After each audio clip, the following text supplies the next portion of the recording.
Sponsored by Nature Pure, Rice Bran Oil and Mustard Oil. 100% natural, 100% healthy. অন্য Mamata, the untold story of Mamata. 46 নম্বর এপিসোডের বক্তা philosopher এবং politician Ajit Maiti.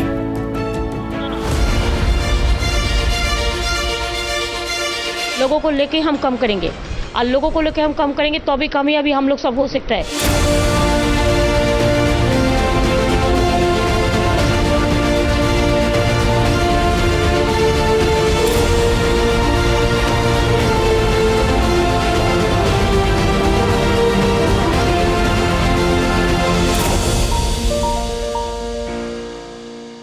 সে মমতা বন্দ্যোপাধ্যায় সত্যি আমি একটা কথাতেই শুধু বলতে পারি, এই মমতার নেই তুলনা, তুলনাহীনা। সত্যি বলছি আমি। দেখুন, আমার নেত্রী বলে বাড়িয়ে বলছি এরকম কোনো ব্যাপার নয়। আচ্ছা, রবীন্দ্রনাথকে দেখুন, আবার আমি বলছি, আমি ফ্ল্যাটারি করছি না অন্য নেতার মতো, কারণ আমার রাজনীতিতে খুব বেশি দূর ওঠার বাসনা নেই, খুব মন্ত্রী হওয়ারও বাসনা নেই, আর অন্য কিছুর বাসনা নেই। আমরা যখন কলেজে পড়তাম বাংলা অনার্সে, তখন রবীন্দ্রনাথকে বলা হতো কি চাই। মানে উনি নাটক লিখতেন, গল্প লিখতেন, কবিতা লিখতেন, গান লিখতেন, ছড়া পর্যন্ত লিখেছেন, প্রবন্ধগুলো লিখেছেন। ডিএল রায় একসময় বিখ্যাত শাহজাহান নাটক মঞ্চস্থ করছেন, রবীন্দ্রনাথকে ইনভাইট করেছিলেন। উনি গিয়ে নাটকটা দেখে খুব ভালো লেগেছে, বলছে দ্বিজেন ভালোই তো লিখেছো, আমাকেও একবার চেষ্টা করে দেখতে হবে। তখন ডিএল রায় ওর পায়ে ধরে বলছে, গুরুদেব এই জায়গাটায় হাত দিও না, তাহলে আমরা করে খেতে পারবো না। মানে এত ভয় করতেন সবাই। সেরকম দিদিকে দেখছি, যত দেখছি তত অবাক হচ্ছি, যত ওনার বয়স বাড়ছে। আমি একসময় ওর চোখে আগুন দেখেছি, আমরা সবাই, আপনারা সবাই সারা বাংলা দেখেছে ওর চোখে আগুন। যখন কৃষকের ফসল লুট হচ্ছে উনি ছুটে যাচ্ছেন, যখন বাড়িতে আগুন লাগাচ্ছে ছুটে যাচ্ছেন, মৃত্যু হচ্ছে ছুটে যাচ্ছে। আবার সেই চোখে দেখুন জল দেখেছে অনেকে, মনে নেই? চোখের জল ফেলতে ফেলতে গলার শাল ছুঁড়ে ফেলে দিয়েছেন, সেই দৃশ্য ভারতবর্ষের মানুষ দেখেছে। আগুন ঝরা চোখে জল। আবার সেই মমতাকে দেখেছে যে ছুটে গিয়ে কাউকে একটা শাড়ি দিচ্ছে, কম দামি কিন্তু দিচ্ছে। আবার সেই মমতাকে দেখেছি কারুর ঘরে 5 কেজি চাল পৌঁছে দিতে, পয়সা নেই। কলকাতায় একটা আন্দোলন ডাকা হয়েছে, দিদি এসে হাতের আংটিটা খুলে দিয়ে বলছে, এইটা এক কাজ করো না, বন্ধক দিয়ে, চুপচুপ করে বলছে, বন্ধক দিয়ে যা পাবে ওই পয়সাটার প্যান্ডেল করো। কোনো দিন কানের দুল খুলে দিয়ে বলছে, এইটা বিক্রি করে দিয়ে যা পয়সা পাবে প্যান্ডেলটা বানাও। তখন তো আমাদের চাঁদাকেও দিত না। এইভাবে একটা রাজনৈতিক দল করেছে। বিরলতম ঘটনা কোনো রাজনৈতিক দলে নেই। এই যে কমিউনিস্টরা গর্ব করে না, আমি খুব দায়িত্ব নিয়ে বলছি, ভারতবর্ষে যদি কমিউনিস্ট মানে যদি প্রগতিশীলতার নামান্তর হয়, তাহলে সবচেয়ে বড় কমিউনিস্ট মমতা বন্দ্যোপাধ্যায়, ওর চেয়ে বড় কেউ হতে পারে না। এইভাবে একটা লাইফ লিড করা কোনো কমিউনিস্ট নেতা পারবে না, কোনো কমিউনিস্ট নেতা, আমি নিশ্চিত করে বলতে পারি। তারপর আমি দেখেছি সেই যখন জনযাত্রা শুরু করলেন, মানে এক দিন রাতের পর রাত, আমরাও পারছি না না খেয়ে থাকতে। উনি আছেন, একবারও বলছেন না খেতে দাও, একবারও বলছেন না। মাইলের পর মাইল, কখনো জিপ একটা চলেছে, কখনো চলেনি, বলছে চলো হাঁটি। আমরা আগে মহিলাদের সম্পর্কে অন্য ধারণা ছিল, মানে don't take it otherwise as you are lady. আমি সেদিন দিদির সেই সময় সেই আমলাশোলের চড়াই উতরাই, ছোট ছোট নালা নদী, ছোট ছোট টিলা জঙ্গল, সেই ভেদ করে হাঁটা, আমরা হেরে যাচ্ছি।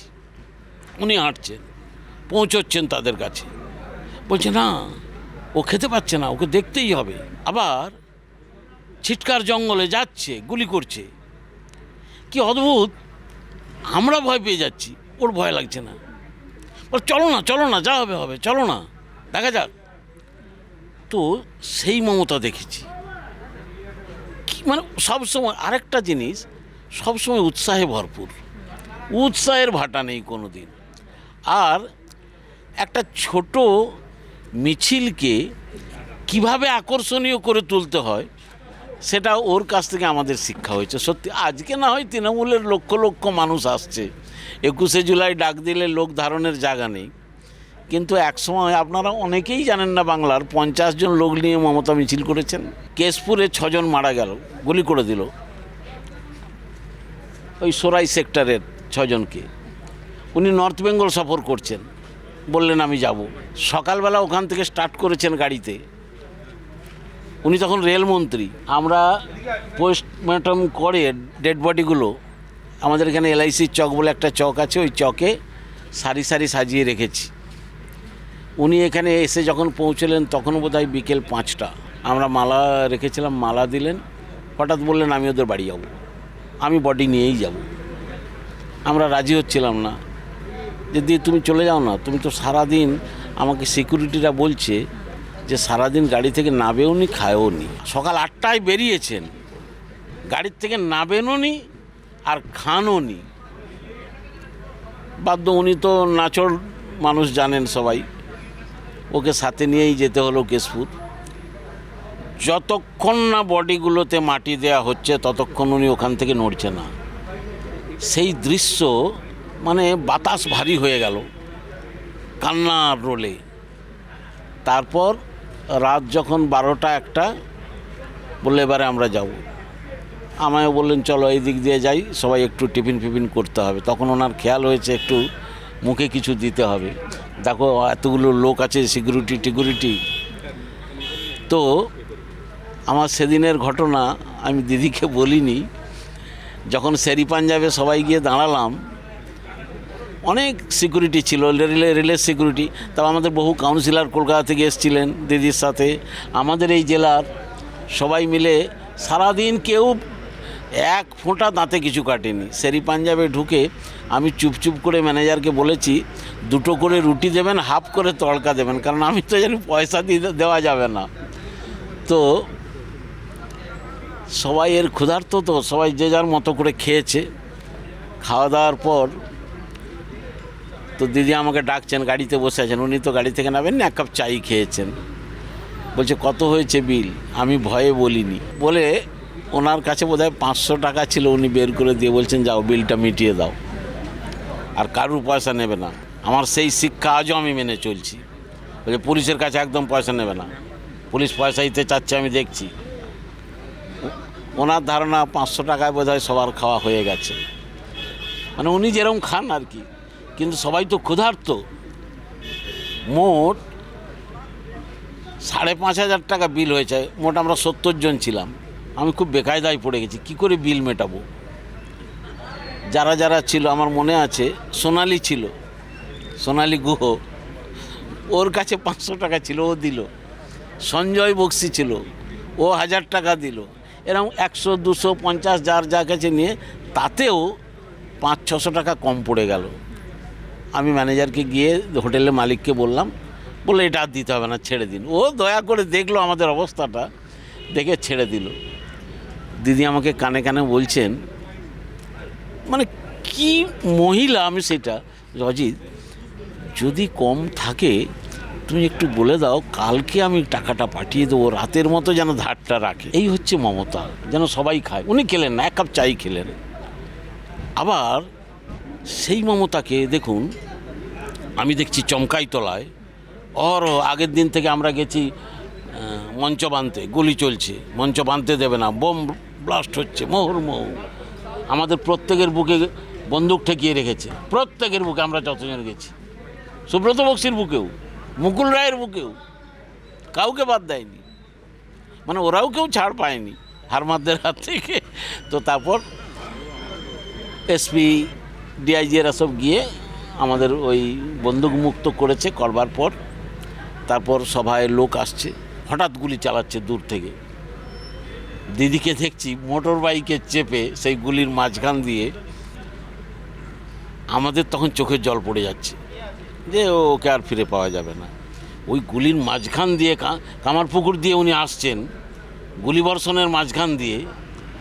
এবং কী অদ্ভুত, ভগবানও কীরকম, একটা গুলিও ওর গায়ে লাগতে দেয়নি। মানে সেই তুড়ি মেরে যেমন গুলি উড়িয়ে দেয়, মমতা ব্যানার্জি সেই রকম দেখছি গুলি উড়িয়ে দিয়ে চলে এলেন মঞ্চে, আর প্রবল বর্ষণ, লাখখানেক লোক হয়েছিল চমকাইতলায় সেই বৃষ্টির মধ্যে। তো মিটিং করলেন এবং যতক্ষণ না মানুষেরা ফিরে যায় বসে থাকলেন ওইখানে। এই মমতা দেখলাম। আবার মমতা দেখলাম আজকে যখন শুনলেন যে জগদীশ দাস মারা গেছে, হঠাৎ দেখি মনটা খুব খারাপ হয়ে গেল ওনার। সেই পুরনো দিনের সহকর্মী অজিত, দেখো না ওর ছেলেটার যদি একটা কিছু করা যায়, জানো তো একসময় কত করেছে দলের জন্য। এই মমতা। আবার কখনো দেখেছি না আমি কোনো কথা শুনবো না, আমি তোমাকে পার্টি থেকে বের করে দেবো। আবার কখনো দেখেছি হাত বাগিয়েছেন কাউকে চড় মারার জন্য, তুমি বদমাইশি করছো, তুমি দলের অসম্মান করছো।